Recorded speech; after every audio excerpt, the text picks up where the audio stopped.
Hey guys, I just have a lot on my head right now, and I just wanted a place where I could just talk about what I'm thinking and what's going on right now. A lot of the times I feel alone, you know. I have people in my life, yes, that I love and adore, and I have you guys, yes, but a lot of the times I feel alone because it's like I feel like I can't talk to them about what I go through on a daily basis, like what I'm thinking about, you know. It's like, I don't know. I feel like with everything going on, me leaving and then now being back here, it's just a lot. And I think everything is just like catching up with me. And it takes so much for me to like remain positive and be happy. And I am happy. Don't get that wrong. I really am happy and I'm truly blessed. And when I say that, I truly mean it, because every day I wake up, I'm grateful to be alive. But sometimes I just feel like when is life really gonna start to like get better? It's better than what it was before. And I'm in no way, shape, or form ungrateful to where I'm at right now. You know, I have a camper, I have freedom, but then it's like, then now all these serious questions come, like, where am I gonna live? What am I planning on doing for work? I mean, there's a lot of things I don't talk about, you know, but I feel embarrassed to admit this, but I was with a friend of mine, and I know him for a long time. I know him for like years, and he, like your average, you know, person. He graduated from high school. He went to school throughout all the years.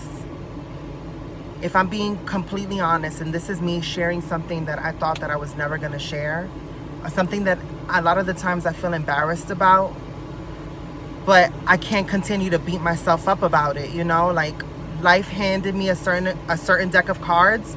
I played with the hand I had dealt, and that's it, you know? But I didn't get to finish high school.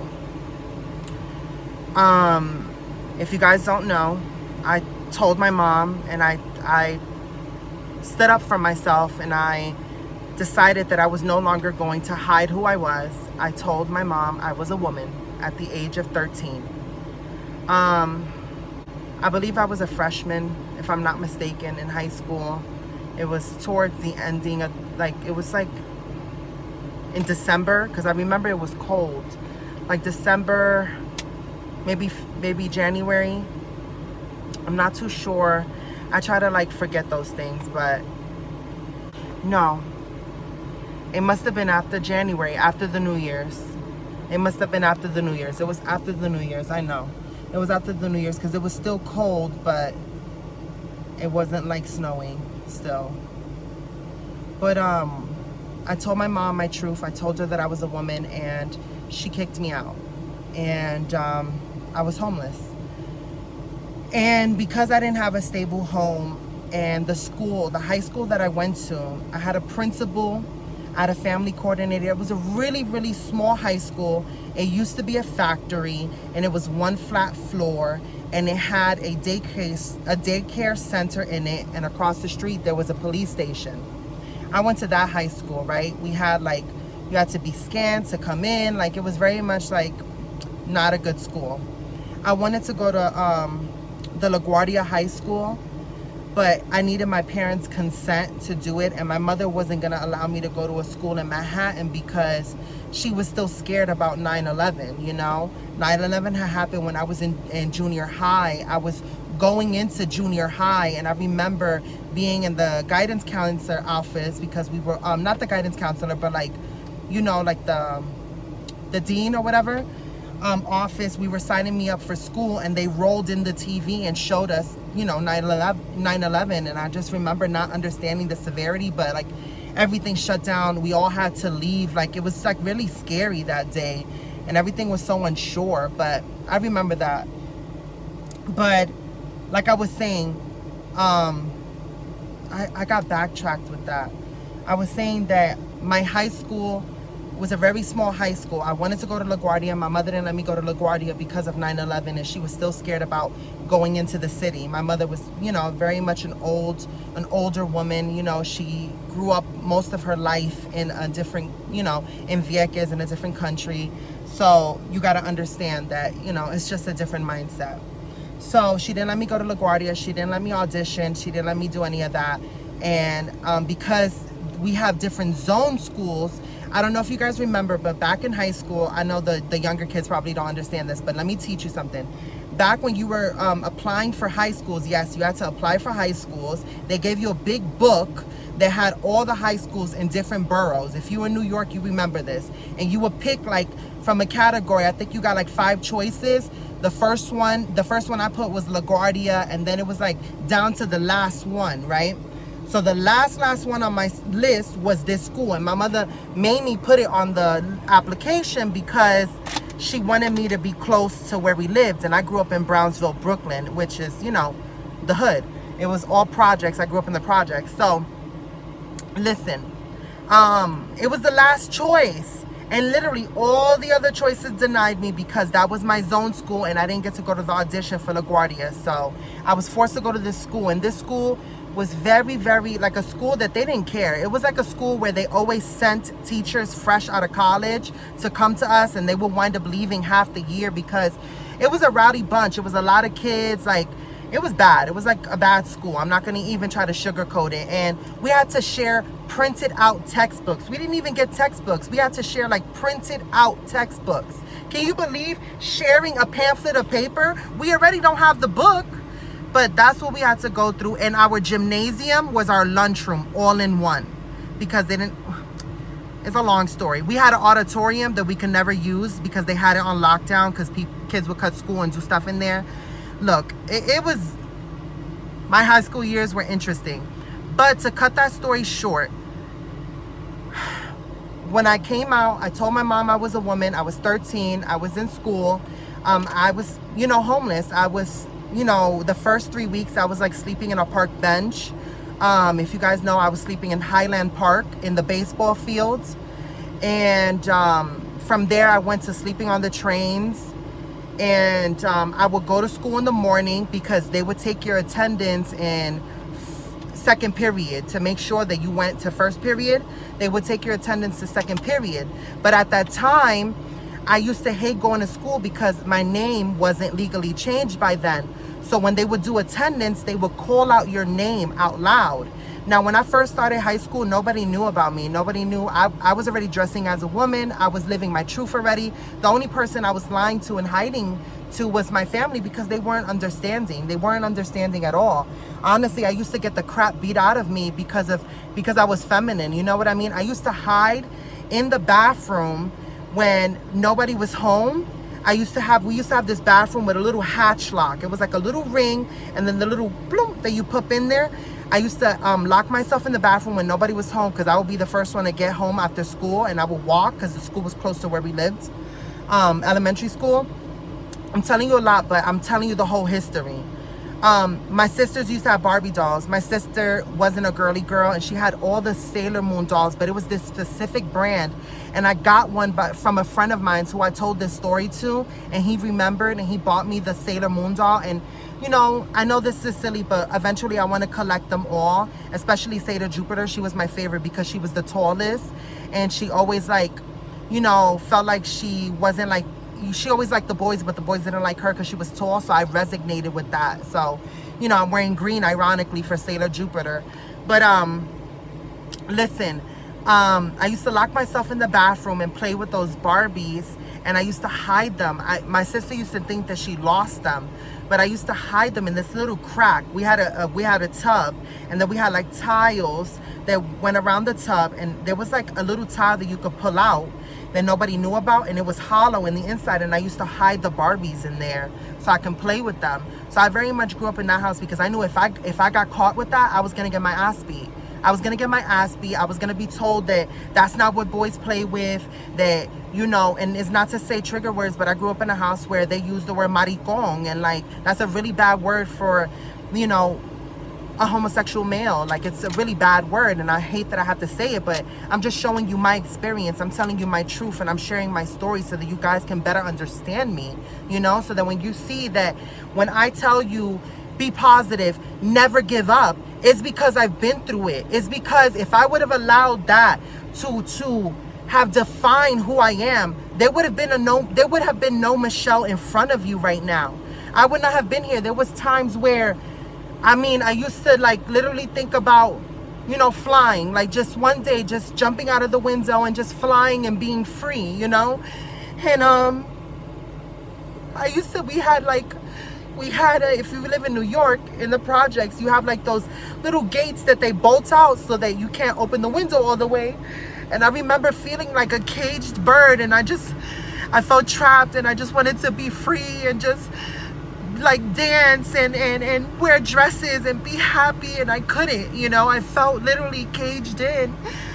And so I knew. But I went to this high school, and the principal was just like, you know, just like my family, just like my mother. She hated me. She absolutely hated me. The first time she saw me, she knew my name, and she pulled me into her office before I even started school. She said, I know your mother doesn't know about you, so I don't want to get any trouble from you. You keep your head down, and you know your place. She was like, I'm gonna pray for your soul.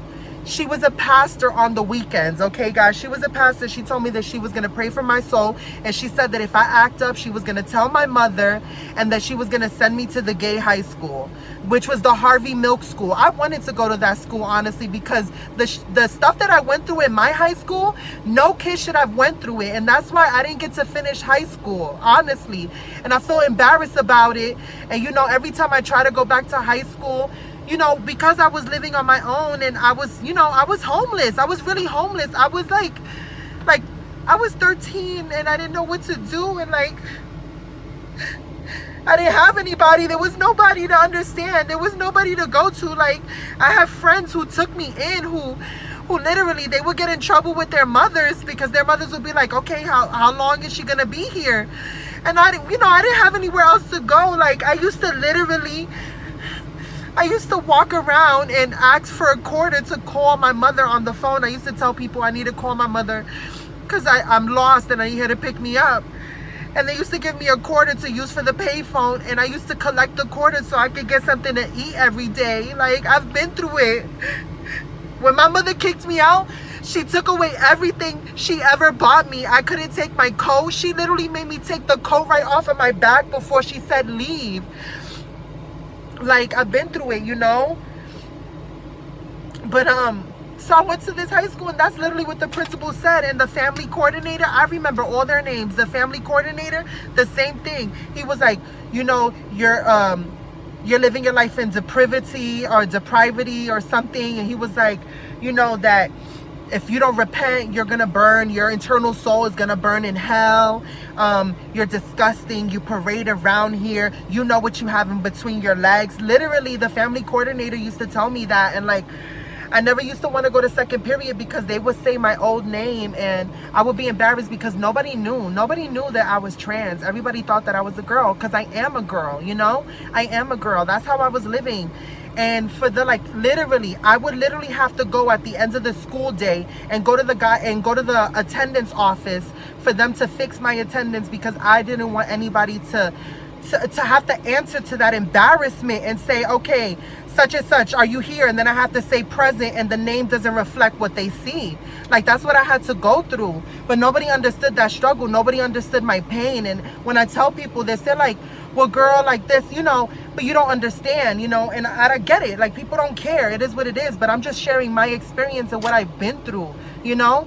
So when I told my mom, my high school, they were there. I told my mom in school, I finally, with the guidance counselor was like, look, I have to do something. You walk around here like you're a zombie. You can't pay attention. You're just like so distracted. You have a lot going on. So I finally, you know, was like, I have to tell my mom, because she was going to make me get a surgery to remove my breast, you know, because I had breast at that age, you know.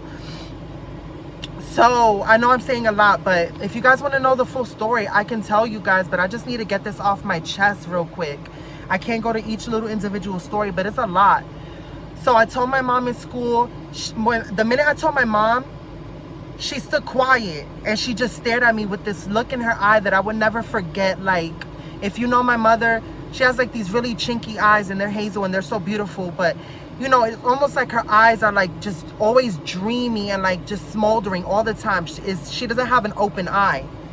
She had her eyes like open and she was like so much anger, like she was all red. My mother is a beautiful golden complexion with beautiful blonde hair, and she was so enraged, and she stood quiet for like what seemed like 5 minutes, and that was the first time she saw me dressed as a woman. I had on, I remember exactly what I had on. I had on a pink Old Navy hoodie.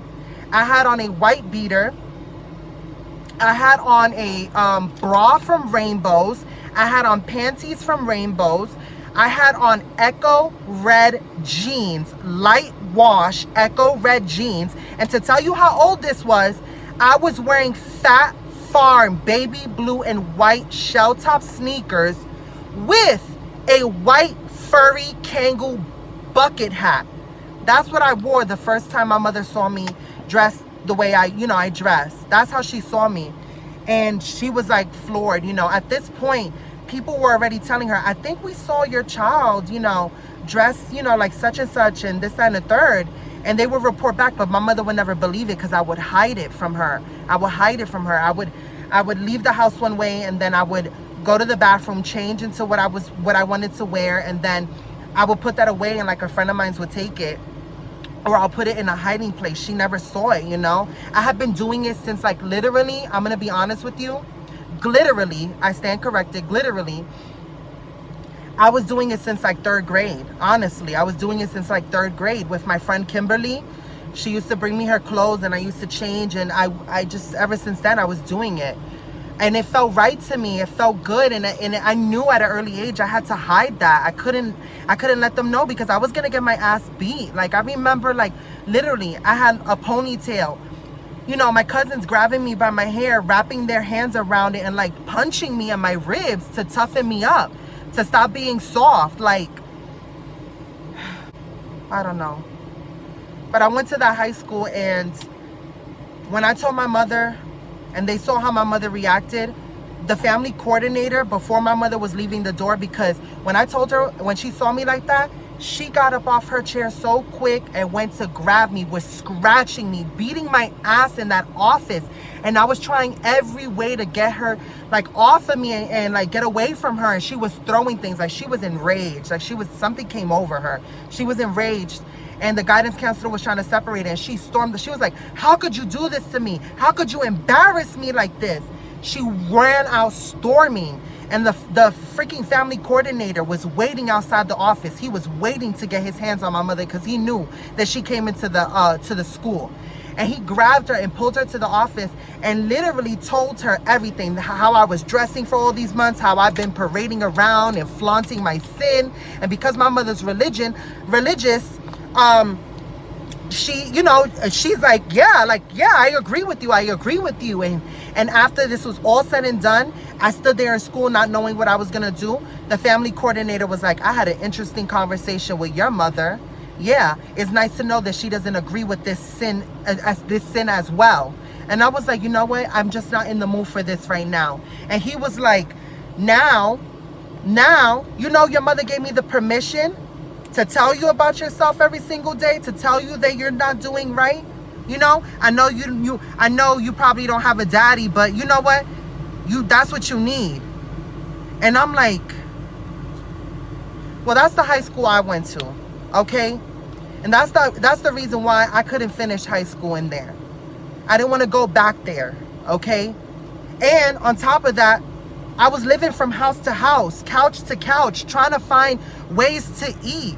I was waiting online at freaking food banks and grabbing whatever I could with my hands so that I could have something to eat. And like, I remember back in the day, like, I don't know if you remember, but like when WIC used to give you like fruits and stuff, and like on the check, whatever they didn't want, they would give back to the church to donate or whatever. I don't know how it worked, but they used to have like these white boxes. It was a white box and it had purple and it just said raisins, and it was a box of raisins, and sometimes that's like all a girl had to eat was like a box of raisins and whatever she got at school breakfast.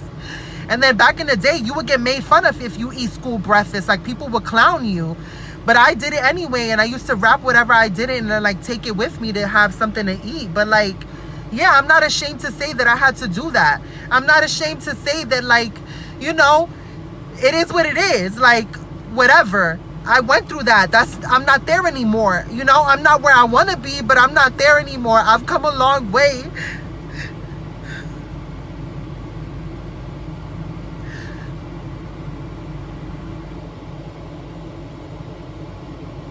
So my friend was like, girl, you made a grammatical mistake on one of your videos.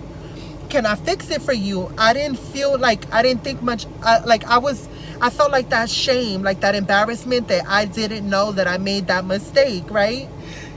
And I'm like, you know, like, I wish I could have finished high school. I wish I could have went to prom. I wish that, I used to love going to school. My favorite, I used to love, like, when they would talk about Renaissance art, like, I used to love Renaissance art. You know, science was nice. I loved my science teacher. She was really eclectic and she was nice. I used to love English. I used to love, like, writing, poetry, spoken word, like, but, I didn't get to finish school. And then on top of that, I used to get bullied a lot. You know, the girls always used to have to defend me. I was just trying to live, and they were so ruthless, and the words that they would say, and like every day I had to have a friend walk me home, because if not, the boys would have jumped me. So I needed somebody to like protect me while I walked home. Like, it wasn't easy. Like, and I sit back and I'm like, no person should ever have to go through this. Like, no person. And sometimes when I wear these dresses and, you know, I have this little leaf in my hair, I feel nervous. I'm like, okay, this is gonna make me stand out. But you wanna know something? I do it because it's like the little girl in me never got to like be free. I never got to just play dress up and wear what I wanted to wear. And you know what? I have this chiffon skirt from Goodwill, and I love how it flows. And every time I'm walking, I'm just like, I'm just touching it and twirling it and spinning, and I'm so happy. Because it's like in those moments, I'm not me. I'm that little girl that just wanted to twirl around and have people tell her that she was beautiful and she's perfect and she's special and she's loved. I just wanted to hear that. And, you know, now that I'm an adult, I can tell myself that. I can spin around and I can dance and twirl and wear what I want to wear and tell myself I'm special, I'm worthy, I'm beautiful, and I'm loved, you know? But then I go out and then I'm scared. I'm scared because, you know, people look at me and they shake their head in disgust, and I see how the family, I went into Ross. There was this woman and her children, and the children were smiling at me, and this goes to show you that children, they don't know hate. The little kids were smiling. It was a little boy and a little girl, and they smiled at me, and it was like, mommy, look at what she has on her hair. And then she pulled them away, and she was like, get away from that, I'll explain later. And I'm like, wow, okay, like, whatever, I guess, like, teach your kids hate. I'm just trying to like express myself. I don't like going to stores out in the daytime. I don't like it. It's not a fun experience. I have to deal with stuff like that.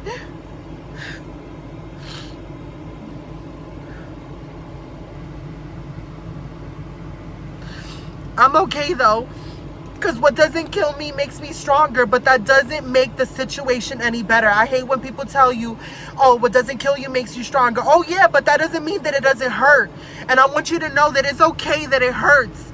It is okay that it hurts, Because baby, that pain, that scar that you're gonna take, yes, you're gonna get a scar, but you wanna know something? Like I said in my last video, it's gonna turn into your badges of honor, and it's gonna make your skin tough, and you're gonna be able to do anything you want to. Like, yo, I'm dead ass being honest with you. I do not know what my next step is. I don't know what I'm gonna do. I don't know how I'm gonna get like money, what type of job I'm gonna get. I don't know anything in life right now. But you want to know what I do have? I have the freedom and the space to be me. That camper gives me the freedom to twirl around and dance and wear what I want to wear and be free from anybody's judgment. So if you, I say this, I need to calm down. Yo, really take time for yourself.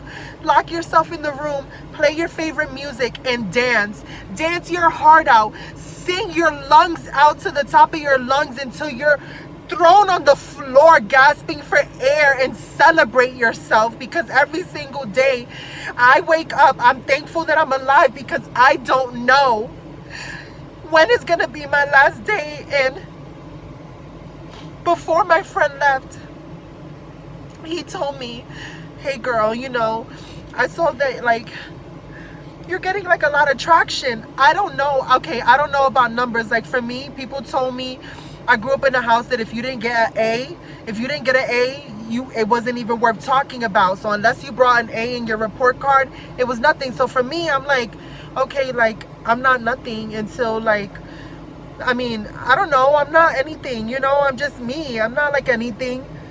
So he's like, you know, you got to be careful, you know, you are who you are. Do you have like a weapon? And I'm like, that's sad that I have to live in a world where I have to think about carrying a weapon for my protection. And I know that he was just being a friend and telling me the truth, but like, that made me mad sad. That made me so sad that I had to think about that. And I got like a little scared. I'm not going to lie. I got scared because I'm about to go on a journey that is life. I'm about to go drive in my camper and live in the back of my truck. That's the honest, you know, people don't talk about that. They glamorize camper life. They glamorize van life. But I am a trans woman of color about to get in the back of her camper and travel, hopefully to a safe place. And while I figure me out, you know, anything can happen. And, you know, people are like being so supportive, and they're like, you girl, you got to get an alarm system. You got to get this, you got to get that. And it's like, I don't even got a job yet, you know, and I'm trying. You know, I went to, and it's not even to talk about that, but it's like I'm trying to go to these jobs. I'm trying to get a job, you know. But like I can't force them. I can't go up there and be like, look, like, really, give me a job right now. I need it right now. I can't. I need a job right now. I'm doing the best that I can. But like, people don't want to hear that. People don't want to hear I'm trying. I'm telling you, as bad as I feel right now, it's good. I got it off of my chest, and I can go about my day, and I could feel like a weight has been lifted. I could feel free from this. Because you want to know something? Okay, I don't have a traditional home. I had to fight to get a P.O. box, to get an address. But finally, with perseverance, sorry, I literally had to go 4 times. But finally, I was able to get my freaking P.O. box.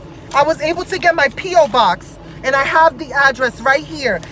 You know, that woman gave me such a hard time, but finally I was able to do it. You want to know why? Because I never gave up, guys.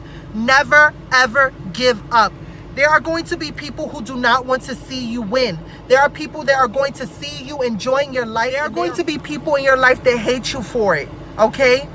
But that has to fuel you to live harder, to dream bigger, and to strive for your best, not anybody else's best, your best. I'm not where I want to be, but right now, I'm better than that 13-year-old girl that was sleeping on the park bench, okay? I'm better than that girl who stood in an abusive relationship, okay? I'm 10 times better in the situation that I am now, and I am going to celebrate that. Celebrate the small stuff. Celebrate the moments where you go to Smoothie King for the first time, and this is your first time because you never had the extra coin to get it, but your friend treats you to a Smoothie King, and I was so excited about having a passion fruit passport. I literally got so excited. It made me so happy that I had to make a TikTok video. And it's those small accomplishments in a day that make it so much worth it, okay? I'm gonna show y'all what I got at Ross. Yes, it was a little expensive. And should I have gotten it? No. But it means something to me. And I'm gonna show you guys. The plate is a black plate and it says love. And literally it was $3.99. I would have preferred to pay like $1 or $2, but you know what? It's one plate and it means the world to me, and I love it because it reminds me, look girl, I have a plate. I have money to buy a plate. I have money to buy a plate. I remember times where I had to literally ask for quarters.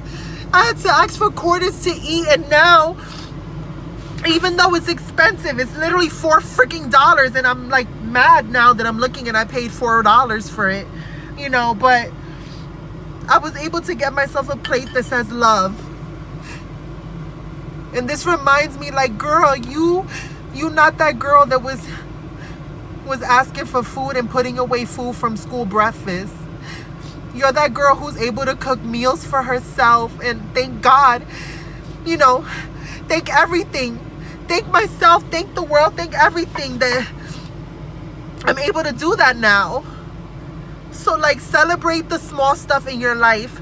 Celebrate celebrate your laughter, celebrate your tears, celebrate every single thing. I swear I'm gonna get off my soapbox because I feel so filled with love right now. I really truly love myself right now, and I know that the place that I'm living at is not safe right now, and yes, I worry, but I'm not gonna let that stop me. I'm not at all, you know.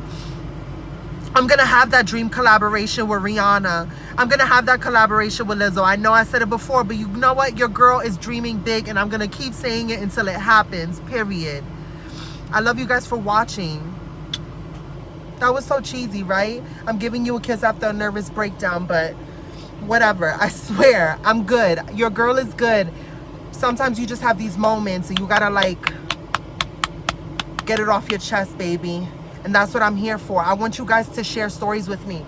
The reason why, I'm gonna be honest, the P.O. box was $56 for 6 months. Okay, yeah, that's steep. That takes a big chunk out of my budget, but whatever. Now you guys can send me your letters. I don't care if you send me stuff, but send me your letters, talk to me, share your stories. Let me know what's going on. Let me know if my video makes you feel some type of way, if it makes you feel like, oh my God, I don't want anybody to ever feel alone. This is why I'm building this community. I don't want anybody to ever feel alone. If you feel like you can't have nobody to talk to me. Write me a letter. Tell me what's on your mind. Get whatever you need to get off of your chest. Like, mama's here. Mama's here, and you guys are more than welcome to join the house of realness, period.